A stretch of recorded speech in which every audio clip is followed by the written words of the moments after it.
మన ముందు కదలాడుతూ ఉంటాయి. ఇక అమ్మ చెప్పే కథలు మనకు జోలపాడి నిద్రపుచ్చుతాయి. అలాంటి కథలు కాకుండా కొన్ని ఖచ్చితంగా ప్రతి అమ్మ ప్రతి బిడ్డకు చెప్పాల్సిన కథలు ఇవే అంటూ మా చిన్నారుల బృందం మీ ముందుకు రాబోతుంది. మీ యొక్క చప్పట్లతో వారికి స్వాగతం పలుకుదాం. Thank you.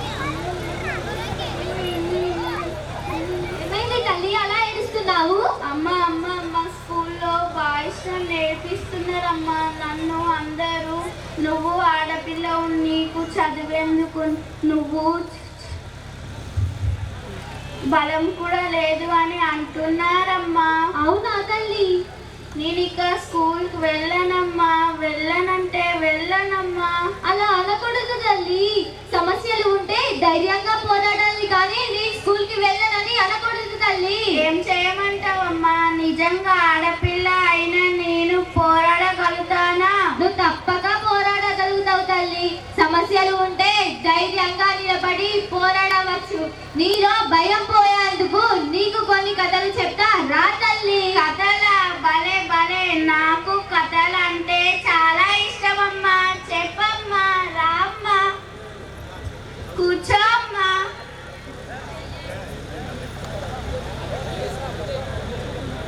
చెప్పమ్మా.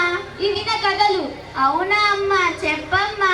ధైర్యానికి రూపం, సాహసానికి చిహ్నం, స్వతంత్ర పోరాటానికి ప్రేరణగా నిలిచిన మహావీర నారి అదిగో ఆమె.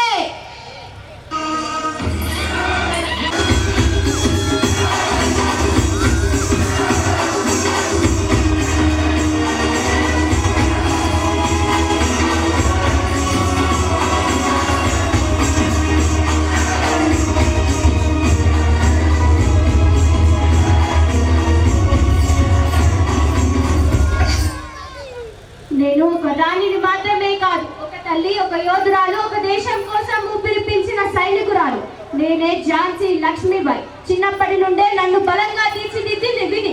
గుర్రపు స్వారీ, కత్తి యుద్ధం, నిలువిద్య ఇవి నాకు ఆటలు కాదు, నా జీవితం. రాణిగా అయ్యాక నీ రాజ్యం నా సొత్తు అని చెప్పే విదేశీ పాలకులు నన్ను బలహీనురాలుగా భావించారా? ఒక స్త్రీ కాబట్టి భయపడుతుంది అనుకున్నారా?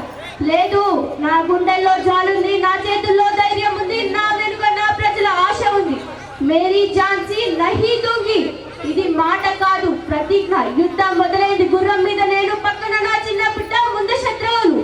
భయం ఉందా అంటే ఉంది, కానీ నా దేశం కోసం భయాన్ని జయించాను. ప్రతి గాయం నాకు నొప్పి కాదు, గర్వం.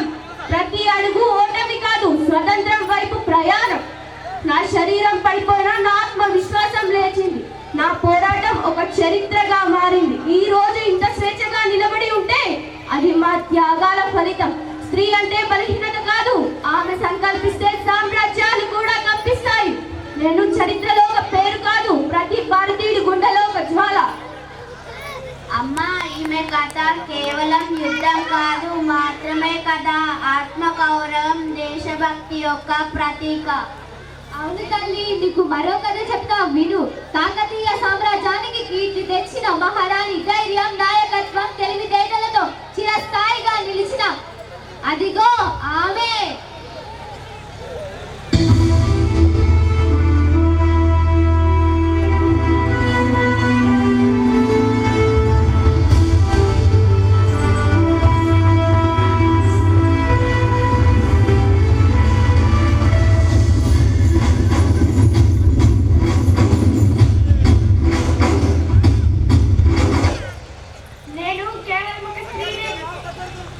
నేను కేవలం ఒక స్త్రీని కాదు, నేను ఒక చరిత్రను, నేను ఒక యుద్ధాన్ని, నేను ఒక రాజ్యాన్ని. నేను పుట్టుకతోనే అమ్మాయి, కానీ పరిస్థితులు నన్ను రాజుగా తయారు చేశాయి. సింహాసనం ఎక్కిన రాజు ప్రజలు అన్నారు, స్త్రీ పాలించగలదా అని. అప్పుడు నేనేం సమాధానం చెప్పలేదు, నా పాలనతోనే జవాబు చెప్పా. ఖడ్గం పట్టి యుద్ధ భూమిలో నిలబడ్డా, శత్రువుల కళ్ళల్లో భయాన్ని నింపా. నా రాజ్యం కోసం నా ప్రాణాలైనా వెనుకాడలేను. నేను సింహాసనాన్ని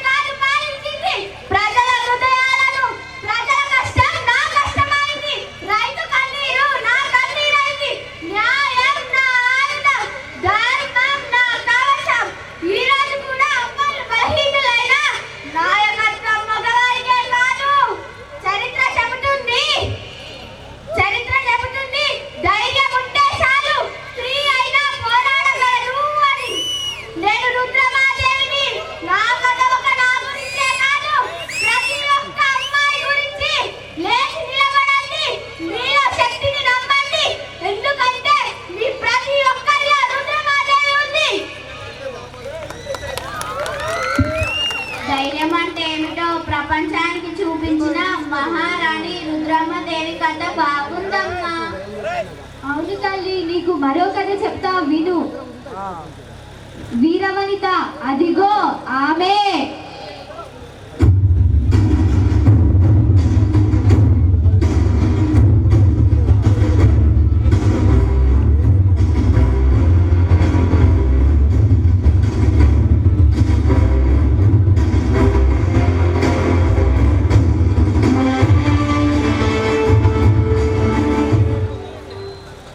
నేను రాణిని కాదు, రాజుల ఇంటి ఆడపిల్లను కాదు. నేను మట్టిలో పుట్టిందాన్ని, ఈ నేల కోసం పుట్టిందాన్ని. బతికేది ఈ భూమి మీదే, చచ్చేది కూడా భూమి కోసమే. అది నేనే, చాకలి ఐలమ్మ. భూస్వామి అంటాడు ఈ పొలం నాదిరా అని. నేను అడుగుతా, విత్తనం ఎవరు వేశారా? పంట ఎవరు పండించారా? చెమటలు ఎవరి నుంచి వచ్చాయరా? ఇవన్నీ ఎవరు చేశారు? మేం దుక్కి దున్నినా, నారు పోసినా, నీళ్లు పెట్టినా, కోత కోసినాం. కంకి కంకికి గింజ గింజకి కళ్ళలో ఒత్తులు వేసుకొని కాపాడుకున్నాం. ఇప్పుడు వచ్చి భూమి నాది, పొలం నాది అంటారని తల్లి. ఎన్ని గుండెలురా మీకు? ఎవరు వచ్చినా వాడు అబ్బొచ్చినా కోత కోసి కుంపకేస్తా. నేను చూస్తా. నన్ను బెదిరించారు, భయపెట్టించారు, అన్నారు నువ్వు ఆడదానివే కదే అని. అప్పుడు నేను చెప్పిన మాట ఏంటో తెలుసా? ఆడదంటే బలహీనమని కాదు, ఆడదంటే అగ్గి, అగ్గి లాంటిది. అన్యాయం ఎదురొస్తే ఆడదే ఉద్యమం అవుతుంది. ఈ మట్టి నా తల్లి సారు, దీన్ని వదిలిపోనివ్వం. మేము చచ్చిపోయినా సరే, కానీ హక్కుని మాత్రం వదలను. నేను ఒంటరిదాన్ని కాదు, నా వెంట పేదోళ్ళ ఆశలున్నాయి, రైతుల కన్నీళ్లున్నాయి. చాకలి ఐలమ్మ చచ్చిపోవచ్చు, కానీ ఐలమ్మ పోరాటం చచ్చిపోదు. ఈనాడు నేను ఒక కథ అయిపోయినాను. రేపు మీలో మీలో మీలో ఎవరో ఒకరు ఐలమ్మ అవుతారు. అన్యాయం ఎదురొస్తే ఊరుకోదురా, తల వంచొద్దు, ముందుండి నిలబడాలి. జై భూమాత, జై తెలంగాణ. తన భూమి తన గౌరవం కోసం ఎంతటి శక్తులైనా ఎదుర్కొనే ఆమె కథ మనందరికీ స్ఫూర్తి. అవును తల్లి, నీకు మరో కథ చెబుతా విను. అదిగో ఆమె మహావీరనారి.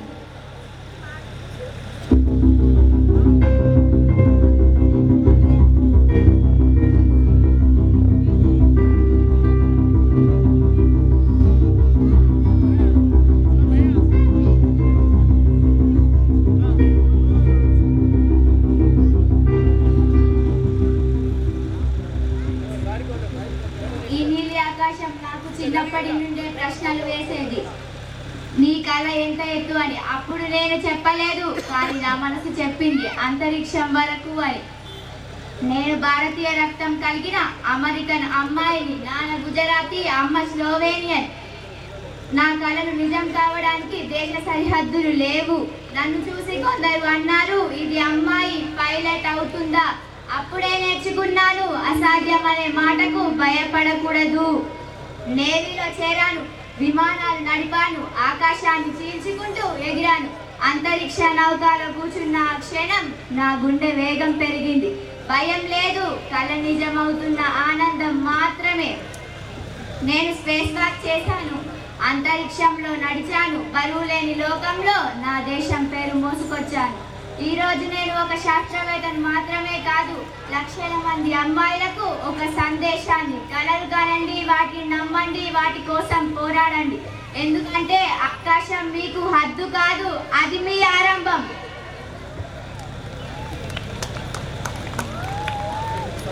ఈమె జీవితం కూడా నాలాంటి ఎంతో మంది ఆడపిల్లలకు స్ఫూర్తి కథ. అవును తల్లి. థ్యాంక్స్ అమ్మా.